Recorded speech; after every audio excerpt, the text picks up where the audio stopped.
Welcome to another edition of AEW Dynamite! Dynamite! Dynamite! Dynamite, baby! Dynamite! Dynamite, baby! Dynamite! Dynamite! So, um, AEW was a really good show tonight. It really was. The intro was really nice. Cody talking about all the participants that was in the tournament, so that was pretty good. Jericho being funny on commentary as always. It was a pretty good show. The Lee Champion was there. Lee Champion, he was there. Lee Champion was there. Um, Pretty good, pretty good. We had Jimmy Havoc. Oh, wait a minute. Let's not start there. Let's start from the beginning. We had Sammy, the Spanish God, versus Darby Allin. And Sammy came out, did his little entrance. Darby came out. And right when he was about to get in the ring, Sammy just flew over and attacked him. He was beating him up. I was like, Jesus. It got vicious. And I mean, I'm just like, oh, Darby ain't gonna win this match. Sammy put him on a steel ladder. He went on the top rope. It's like, boom! I said, ooh! Broke that ladder. Boy, Darby, it was just vicious. Then he pulled him in the ring. I thought that was it. Thought he was gonna get the 3 count. Darby kicked out at 2. And he did like a backhand slap, and then his nose started bleeding. I'm like, whoa, this match getting physical. Oh, physical match, buddy, very very physical. Um, Darby Allin did a suicide dive. Yes, he did a suicide dive. I said, oh my goodness, what are you doing? Add the voices on here, but yeah, I was like, what are you doing? What are you doing, buddy? I could not believe he did the suicide dive. I could not believe it as well. But the crazy part was when Darby had him in this ankle lock in the corner and he took off his shoe and he still had the move on. I'm like, what is this? I ain't never.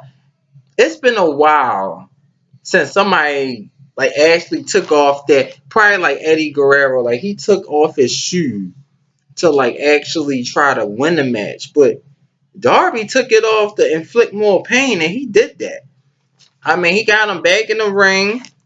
You know, he did that same move again, and Sammy was in some pain. I'm like, see, this is how you can tell how your opponent is really tough. He put him in that ankle lock again. They don't teach you that toughness, I don't think, when you doing all that training. But when you in them submission moves, that tells a whole lot. So he was in that move for, I say, a good little while, and he didn't tap out. I was like, okay, he got some heart. I was like, all right. So he had like 2 more near falls after that. I said, Jesus. But what was it? Sammy did the 730 on him. I said, whoa. Like after all that, he was still on the ropes. He kicked him outside the rope with his good boot, hopped on the rope. It looked like they almost missed that connection. It looked like a RKO from the top rope, but he got all of it. But I said, damn, yo, that was funny. Dynamite. It was funny though. Dynamite. Who keep doing it? But Darby Allin, he got the victory though. He did the little submission pin. I'm like, what type of move is that? I was like, okay. But next up, my favorite part, y'all. Broken Man Hardy. It is D Morgan. Yes. It was Matt Hardy who came out there. It was Broken Man Hardy talking about the inner circle. Say no.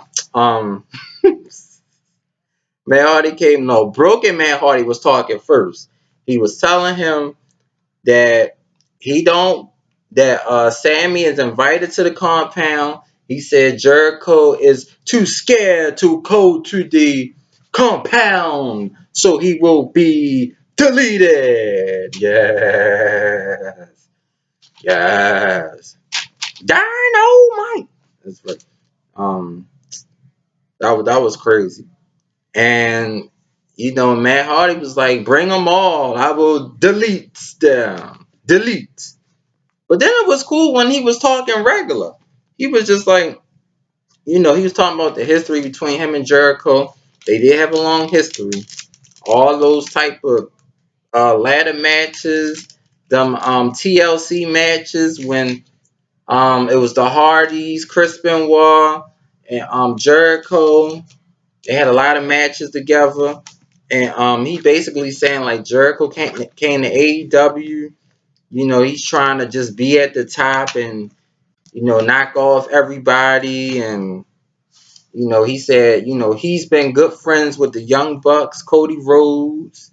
Um, he said he respects Kenny Omega. So I'm like, yeah, the Hardys and the Young Bucks, that would have been a classic match. If they would have fought. I don't know if they did. Let me know if they did. I like to watch that match. The Hardys versus the Young Bucks. That would have been a classic. But some of his stuff he said was true. Like, Jericho was the AEW champion at one point with the Inner Circle. But I don't know, it could be some truth to what Matt Hardy's saying. Is Jericho here just to shine and gloat? But to me, I don't think that's true. But sometimes when a wrestler says certain stuff, I believe it's true. So we will see. Oh, and Jericho was so funny, man. He had me laughing the whole time. I swear, he had me laughing the whole time. I'm like, thank God for Jericho, boy. He's too funny. Like, he's a good commentator. He need to be on there permanently. Like, if he not wrestling, just let him be on commentary. Let him and Cody be on commentary. That would be pretty good too. Just have, I know they can only have two, but if they can have three, Cody and Jericho, that would be pretty good. That that would be really, really good. And he kept on mentioning Pineapple Pete. I'm like, yeah, it's always Pineapple Pete. It's all this Pineapple Pete. But next up, we had Alan Angel versus Kenny Omega. I was like, okay, this is, I don't want to say it was a squash match. Alan Angel had a couple of moves. He had a big kick to the face. He had a kind of a flurry of moves while Kenny Omega was just standing there kind of ducking. But Kenny Omega was basically in control of the match. He just picked him up, slammed him, did that snapdragon suplex, did a power bomb and a vicious kick, and he got the victory. I mean, it was a good match, but you know, it was just too much of Kenny, too much of Kenny. And they had Dusty Rhodes talking about the tournament. He's saying, he's 51, he really want to win. And he had this other guy, I think his name was Scorpion Lee, I believe. He was talking about his journey to wrestling as well. And he always wanted to wrestle since he was little, and he had to get a surgery, and he was unsure if he could come back. But now he's back, so I guess we will see him in action very, very soon. I want to talk about the next match. Jimmy Havoc versus one of my favorite wrestlers, Orange Cassidy. This guy got destroyed in this match. If that's his character, it's cool, but he don't wrestle until it felt like midway through the match. He'll come with all these flurries of moves, which he did.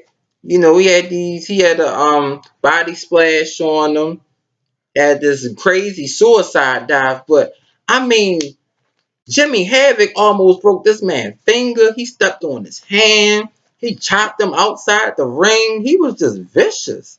I'm like, yo, Orange Cassidy is very tough. I mean, I will give it to him. He is very tough, man, because normal person taking all that is really crazy. But Orange Cassidy withstand all that damage and stuff, and he got the victory. So I was like, okay, he's good. He's really good. You know, he is good. He's one of my favorites too. Next up, we're gonna talk about these two matches. Well, actually three.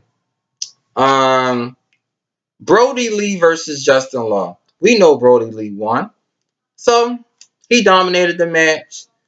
Just okay. And Warlow versus Lee Johnson. Warlow dominated the match. He was too big, too powerful. Same as Brody Lee to Justice Law. Justin Law need to face Lee Johnson. That would be a better match. I mean, they both like 0 and 2. So let's break the tiebreaker. Let's see who will get their first victory. So I'm proposing that Brody Lee can face off against Warlord next week. That would be a good match for AEW.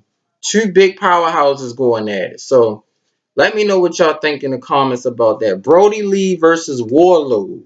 Or Brody Lee versus Lance Archer. Or Warlord versus Lance Archer. Let me know what y'all think about that. We had MJF talking about his injury. Got a broken arm. He said he wants to come back very soon and be AEW champion. So he's gonna work really hard to get back. He's a funny heel, kind of like with Brian Corbin when he, coming out and talking to the crowd and doing all this and that. But he's really funny. Um, I saw a little bit of NXT. Charlotte talking to Million. You know, I was like, oh Lord, here goes Charlotte. And then the only other thing I saw on NXT was Damian. When I turned it back, Damian Priest hit Keith Lee like right here in his neck. So he had to he couldn't continue the match. So Velveteen Dream was facing the Undisputed Era by himself, and he pinned the NXT champion. So I think that's about twice or three times. So he should get a shot at the NXT championship. So hopefully,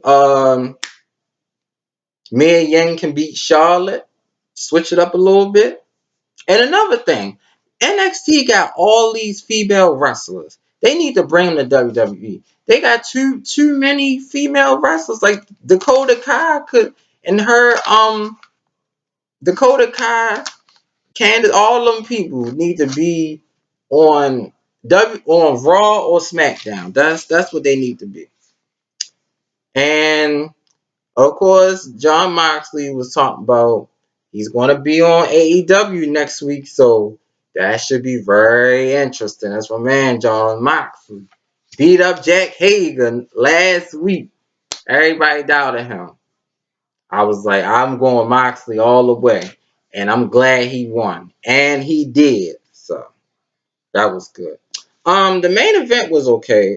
Kip Sabian versus Dusty Rhodes. I wasn't really, honestly, I wasn't really into the match. I was just kind of looking at it like,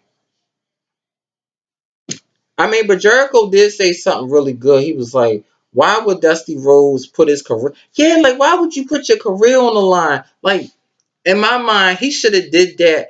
Say, like, if Dusty Rhodes make it to the finals, say, like, against, I don't know, Darby Allin or against Cody, brother versus brother.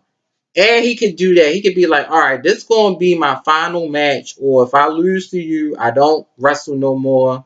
I have nothing else to prove. Instead of doing it there, it just don't make sense though.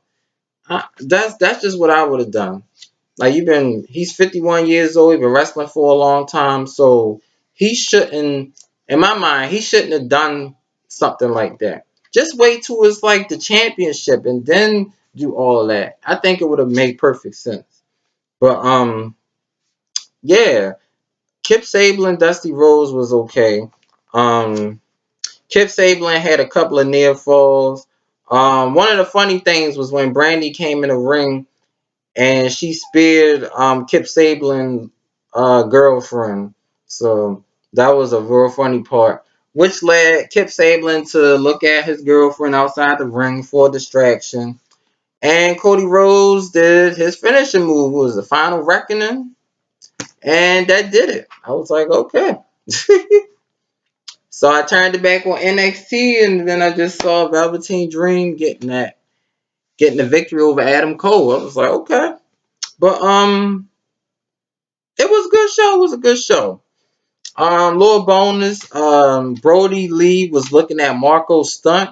So next week he's going to face Marco Stunt.